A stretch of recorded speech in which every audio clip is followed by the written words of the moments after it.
Refreshing tabbouleh salad, a Lebanese classic made with parsley and mint. Just a surefire hit with your summer meals. If you want to learn how to make this, stay tuned for the next episode of Hilltop Stovetop.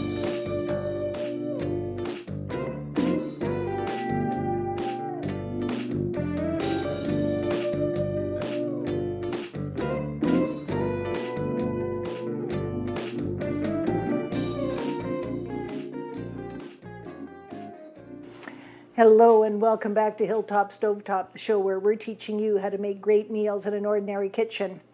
Today we're going to be continuing on our series of recipes that feature parsley, and this is a fabulous recipe. It's for tabbouleh, which is a traditional Lebanese salad.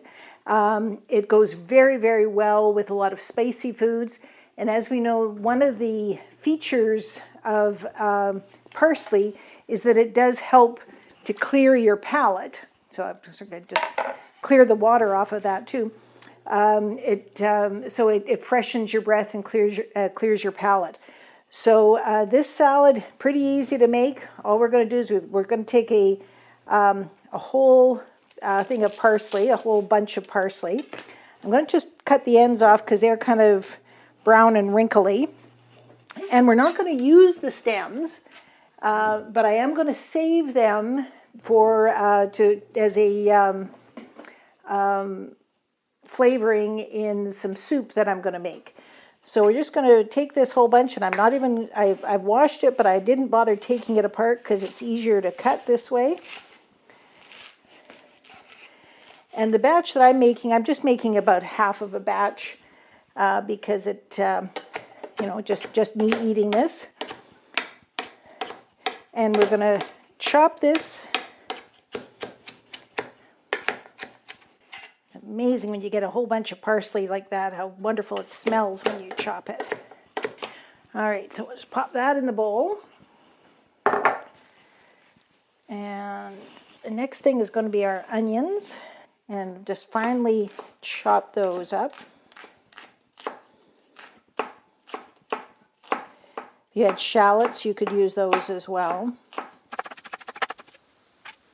Okay, now the next thing is what makes this recipe or this salad kind of unique, and that is Bulgur wheat. So Bulgur wheat, sometimes known as cracked wheat, this is what it looks like when it's raw. It's part and parcel of some kind, like if you like Red River cereal, cracked wheat is part of that. But before we do this, we have to soak it. And we soak it just in plain cold water for at least 20 minutes. And then that softens it up a little bit.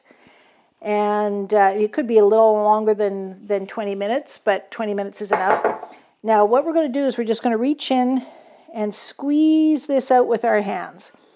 Because if you tried to put it through a strainer, it would just clog it up.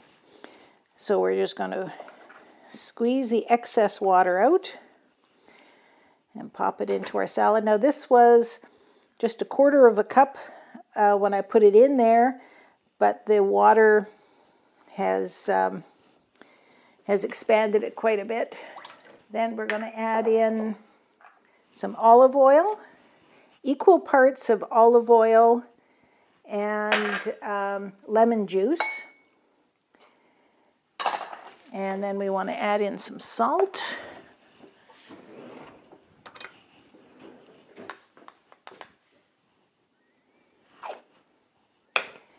And now this is another key ingredient, is mint.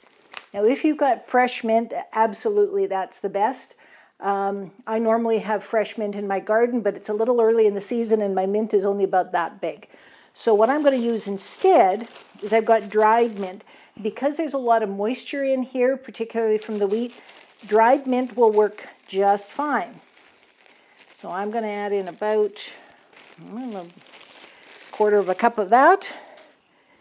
And we're going to stir that all together. So that will rejuvenate the mint. And right away you can smell the mint in that. And then I've got a few chopped up tomatoes just to add a little color. And if you like peppers, you could add red or green chopped peppers into this salad. And there we have it. That's as easy as it is to make a tabbouleh salad. Now, because I've used dried mint, I'd like this to sit for maybe 15 minutes or so before I serve it, just to plump up that mint. But other than that, it's good to go.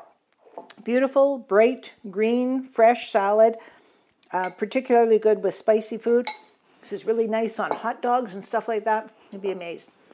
So I hope you enjoyed today's episode of Hilltop Stovetop, and we look forward to seeing you again. And don't forget to check in with the Ottawa Valley Midsummer Herbfest, where you're going to be learning a lot more about parsley. We'll see you soon. Bye-bye for now.